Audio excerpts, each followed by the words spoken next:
So yeah, you've talked about your 11-page plan at a lot of these forums, but I don't know if people actually have had a chance to look at it. I've linked it, I think, in a couple of our stories, so I think it's out online. But what's in that plan?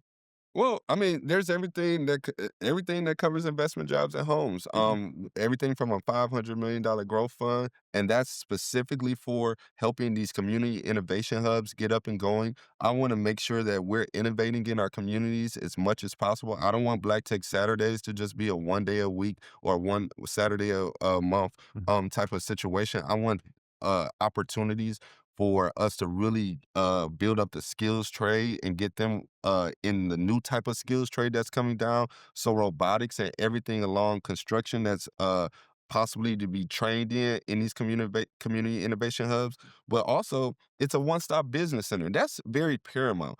Everybody's talking about we need to streamline. We need to streamline. Well, how can you streamline businesses for people in the neighborhood who don't even like coming downtown, let alone can't find parking when they get downtown, and then have to get bounced around from department to department when they get downtown? No, I want a one-stop business center in every community, in every district, at least one, within the first 18 months. And then I want to expand it to possibly two in each district before my term will be over in those 4 years. I don't want to gloss over. You said you want to put together a $500 million Yeah. fund. Yeah. Where's that money coming from? I have public and private partnerships. I have private equity teams both in New York, down in Miami and Atlanta. I'm connected to some of the biggest Black VCs in America. And And they're committing oh money. man, get this. Get this, if I get past the primary, all everything is going to break loose.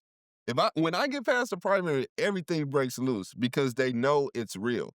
Everybody around the country has seen the number of candidates getting this race, and so they're playing hands off. Everybody outside of Detroit is almost to a degree playing hands off. The only ones playing ball is the major investors, like we talked about in the beginning. But trust me, get me past the primary, Detroit. I guarantee you gonna see $500 million get committed to within the next 2 weeks. All right, we'll have to wait and see. What else is in that plan that you want folks to know about? Well, I want them to know that I'm bringing the most jobs to the city possible. And the reason why is I was going off of the last point. I'm connected to the most corporations nationwide, and I understand the type of manufacturing facilities and the type of industry that we need to bring in here.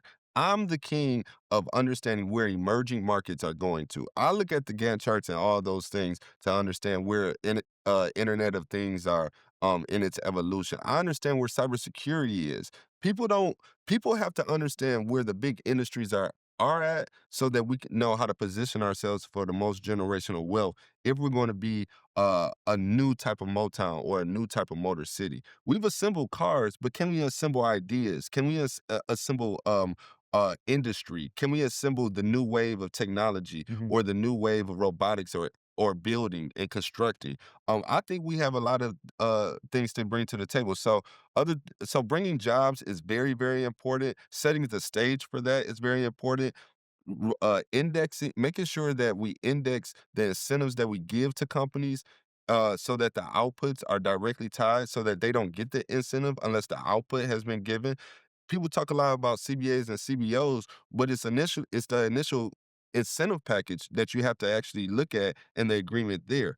And in addition to all of this, you got to look at the safe and smart neighborhood design areas that I have in there, DEI, and making sure that we increase some type of diversity at all levels, bringing in cultural offices, bringing in a compliance officer, but then also most definitely making sure that we support those who have been there. I want to keep the majority of the team that is currently in the administration there because I know how important they are. I know how much they've done to be able to stick through it. And so people like Rochelle Riley, and some of the others across the board, I've been having conversations with, and I'm just ready to take the city to a whole nother level. Yeah.